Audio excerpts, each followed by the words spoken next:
어머니의 복수. 명절마다 부려먹던 자식들, 이번엔 어머니가 참지 않았다. 폭발한 복수 작전. 너희가 날 이렇게 만들었다. 자식들의 배신의 복수를 선택한 80세 어머니의 충격 고백. 엄마, 이제 그만 고집 부리시고 재산 정리하세요. 어머님, 연세도 있으시고 관리도 힘드실 텐데 저희가 도와드릴게요. 통장이랑 도장 챙겨서 나오세요. 이제 다 정리하면 돼요. 이게 마지막 기회예요.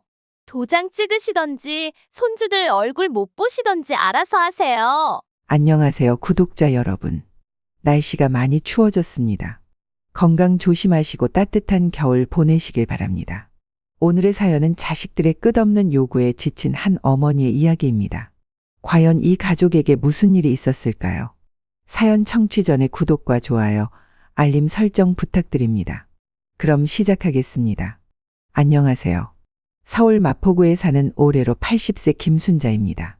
오늘은 저희 자식들에게 당한 이야기, 그리고 제가 어떻게 반격했는지 들려드리려고 합니다. 30년 전 제가 47살이었을 때네요.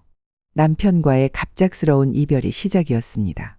평범한 아침이었죠. 여보, 나 먼저 출근할게. 그게 남편의 마지막 말이었습니다. 그날 오후 회사에서 심장마비로 쓰러졌다는 연락을 받았습니다. 그 당시 큰아들은 24살 의과 대학생이었고 둘째는 22살 대학생. 막내딸은 이제 막 고등학교를 졸업을 했던 상황에서 소식을 들은 저는 앞이 캄캄했죠.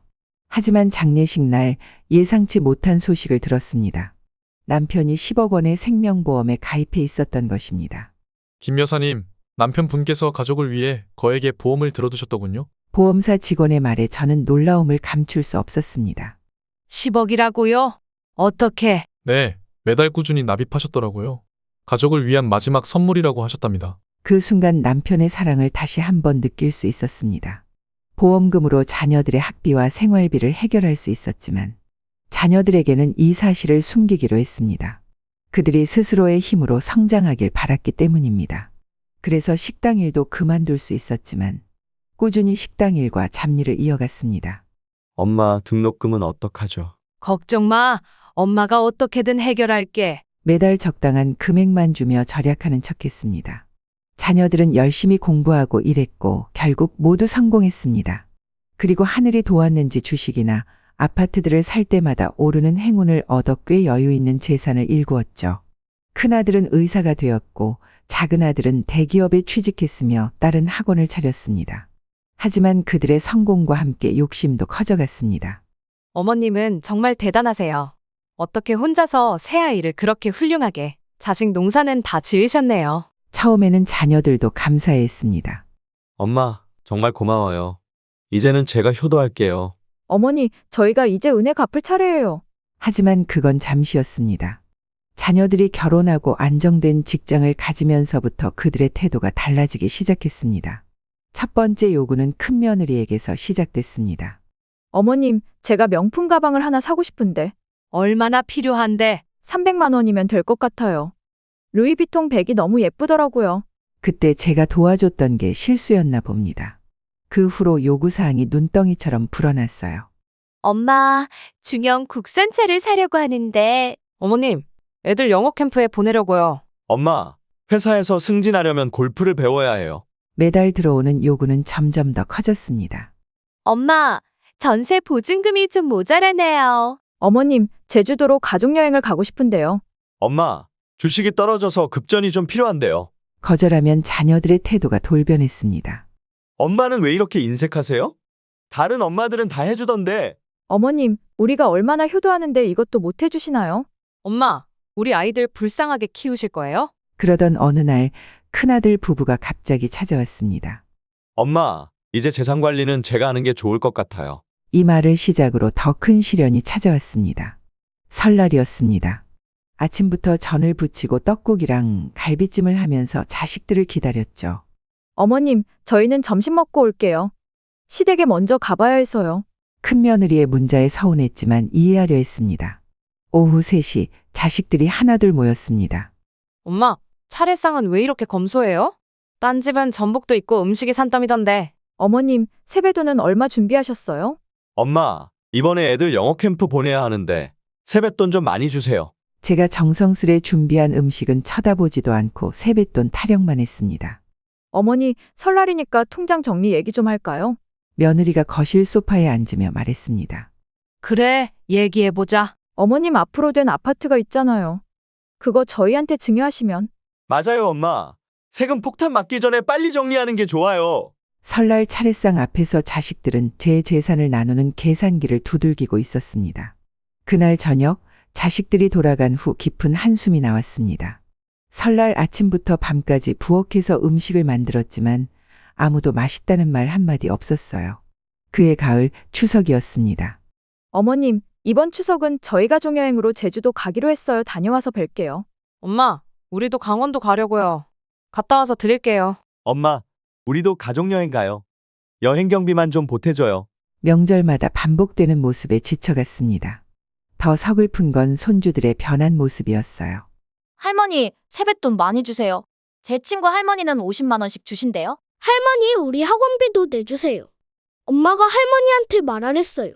그러던 어느 날 큰아들이 서류 뭉치를 들고 왔습니다.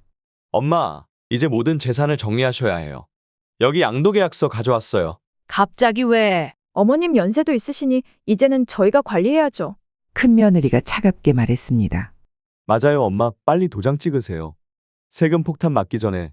작은아들도 재촉했습니다. 그날 저녁 처음으로 등골이 서늘해지는 느낌이 들었습니다. 식탁에 앉아 서류를 보는데 눈물이 나왔어요. 엄마, 내일까지예요. 도장 꼭 가져오세요. 큰아들의 목소리가 귓가에 맴돌았습니다. 그때 문득 제 통장을 확인해 봤습니다. 지난 3년간 자식들에게 준 돈이 무려 5억. 남편이 남기고 간 돈이었습니다.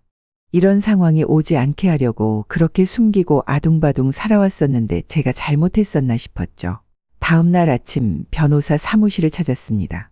변호사님, 제 재산을 지키고 싶어요. 어머님, 자녀분들이 강요하시나요? 네, 도장 찍으라고 그러네요. 변호사는 제 통장 내역을 보더니 깜짝 놀랐습니다.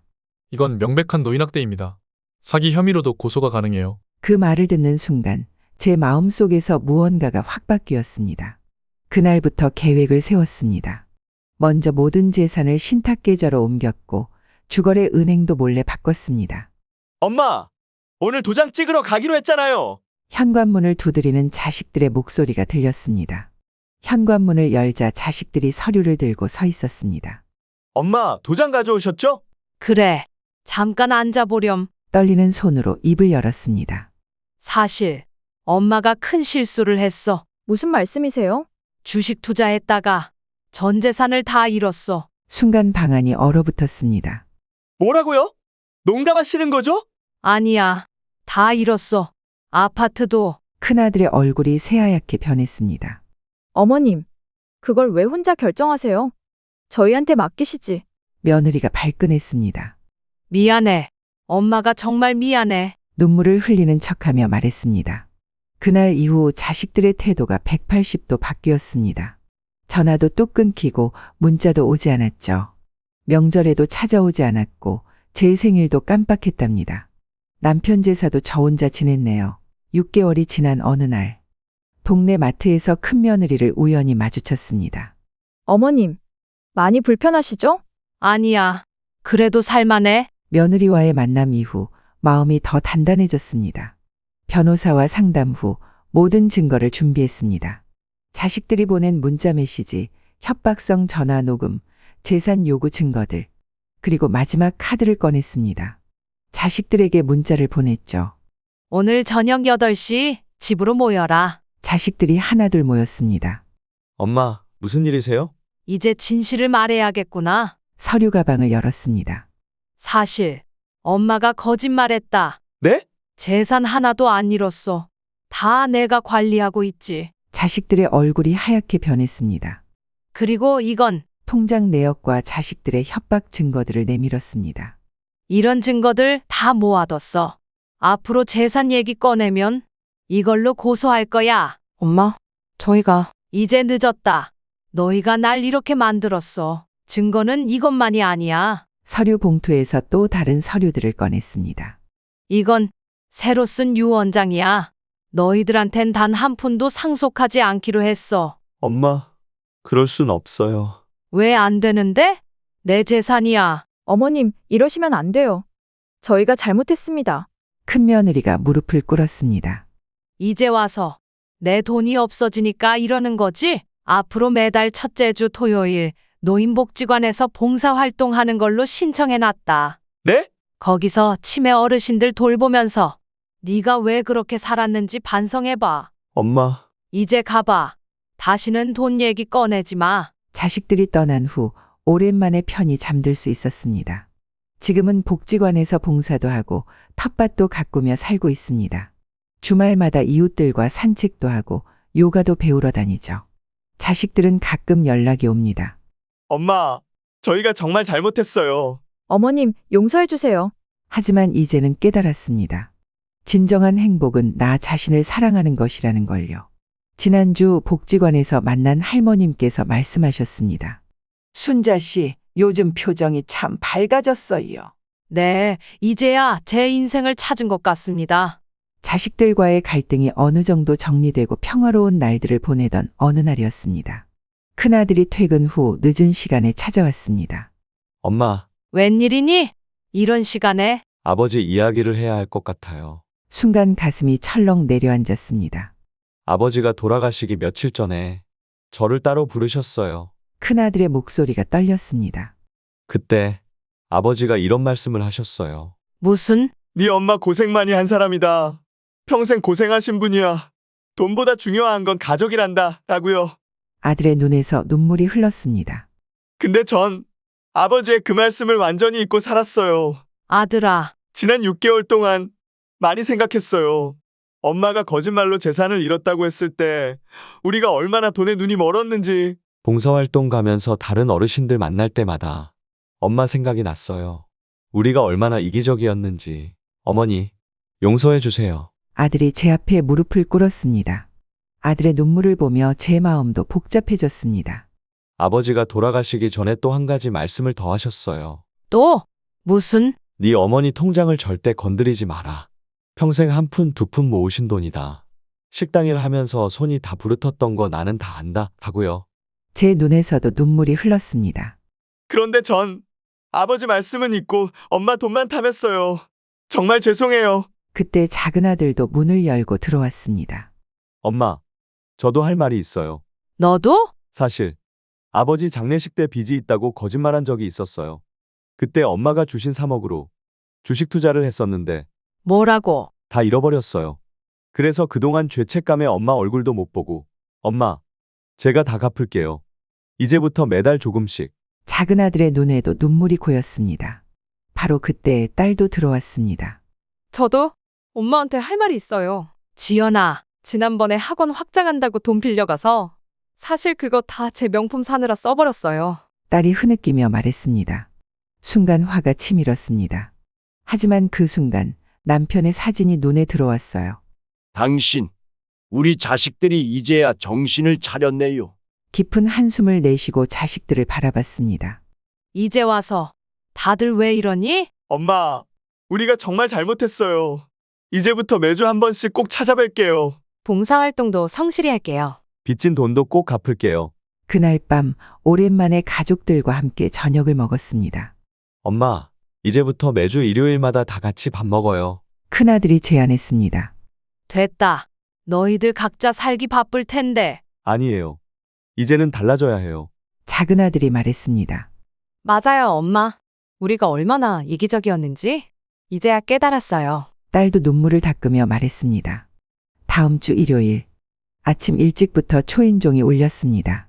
엄마, 저희가 장 봐왔어요. 자식들이 장바구니를 들고 들어왔습니다. 어머님, 제가 이제부터 요리 배워도 될까요? 큰며느리가 앞치마를 매며 물었습니다. 저도요. 어머님이 하시는 김치찌개 비법 좀 알려주세요. 작은 며느리도 부엌으로 들어왔습니다. 손주들도 달라졌습니다. 할머니, 이제 세뱃돈 안 받을게요. 대신 할머니랑 더 많이 이야기하고 싶어요. 하지만 전 아직도 마음 한켠이 무거웠습니다. 이제 와서 갑자기 이러는 이유가 뭐니? 식탁에 앉아 자식들을 바라봤습니다. 큰아들이 한숨을 쉬더니 말했습니다. 실은 아버지의 일기장을 찾았어요. 일기장이라고? 네. 아버지 옷장을 정리하다가 아들이 낡은 일기장을 꺼냈습니다. 오늘도 아내가 새벽부터 일어나 식당에 갔다. 손이 트고 갈라진 채로 밥을 하는 모습을 보니 가슴이 미어진다. 내가 먼저 가면 우리 순자가 자식들 손에 상처받지 않게 해달라고 하늘에 빌어본다. 네 아버지가 이런 걱정을 눈물이 멈추지 않았습니다. 엄마, 우리가 아버지의 걱정을 현실로 만들어 버렸네요. 큰아들이 흐느꼈습니다. 여보, 지켜봐 주세요. 남편 사진을 보며 중얼거렸습니다. 이제부터 매주 일요일은 가족의 날로 정했어요. 큰아들이 제안했습니다. 엄마가 그동안 얼마나 힘드셨을지 이제야 알 것 같아요. 작은 아들도 눈시울을 붉혔습니다. 자식들이 갚은 돈으로 새로운 계획을 세웠습니다. 가족들을 모아놓고 이야기를 꺼냈죠. 얘들아, 엄마가 할 말이 있어. 모두의 시선이 저에게 집중되었습니다. 너희가 갚은 돈으로 무엇을 할지 결정했어. 네? 어떤 거예요, 엄마? 우리 가족 모두의 이름으로 노인 돌봄 센터를 만들려고 해. 순간 방안이 조용해졌습니다. 혼자 사시는 어르신들을 위한 공간이야. 식사도 제공하고 말동무도 해드리고 너희 아버지가 생전에 늘 관심 가졌던 일이기도 해. 자식들의 눈에 감동의 빛이 어렸습니다. 엄마, 정말 좋은 생각이에요. 네, 어머님. 저희도 힘을 보태고 싶어요. 그렇게 우리 가족의 노인 돌봄 센터가 문을 열었습니다. 김순자 가족 사랑 나눔터라는 이름으로 매일 10명의 어르신들께 따뜻한 식사와 프로그램을 제공하기 시작했습니다. 센터 개소식 날 남편의 사진을 들고 단상에 섰습니다. 여보, 보고 계시나요? 우리 가족이 당신의 뜻을 이어가고 있어요. 이제 우리 가족은 매주 센터를 방문해 어르신들과 시간을 보냅니다. 자식들도 각자의 재능을 살려 프로그램을 진행하며 보람을 느낍니다. 할머니, 저도 크면 사랑나눔터에서 일하고 싶어요. 손주의 말에 가슴이 뭉클해집니다. 이제 저는 80 먹은 할미가 되었습니다. 하지만 마음만은 그 어느 때보다 젊고 행복합니다. 가족들과 함께 나누는 시간, 어르신들을 돕는 일, 그리고 서로를 향한 사랑과 존중. 이것이야말로 제가 꿈꾸던 진정한 부자의 삶이 아닐까요? 남편의 사진을 바라보며 미소 짓습니다. 여보, 우리 가족이 이렇게 아름답게 변했어요. 당신이 꿈꾸던 모습이죠? 이제 저는 알고 있습니다. 진정한 행복은 물질적인 풍요가 아닌 사랑하는 사람들과 함께 나누는 삶에 있다는 것을. 우리 가족의 이야기는 여기서 끝나지 않을 것입니다. 앞으로도 서로 사랑하고 존중하며 더 나은 세상을 만들어가는 여정을 계속할 것입니다.